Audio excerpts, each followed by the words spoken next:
Hi, I'm Jim McGlinchy, and this is First Look, and we're here in Washington today.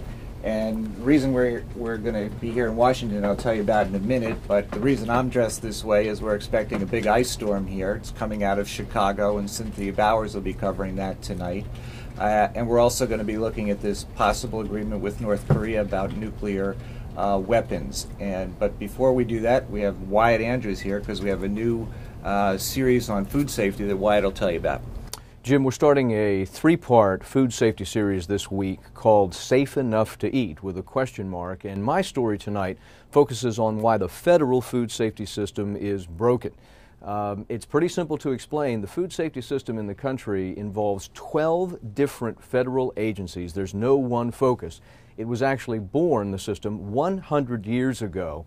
And requires the USDA to spend most of your food safety dollar inspecting animal carcasses, which is fine in and of itself, but most Americans get sick these days from E. coli that's getting on produce. Jim, you'll remember the spinach outbreak last fall. Right, 200 people got sick in that, 4 people died, and then there was a later spinach outbreak.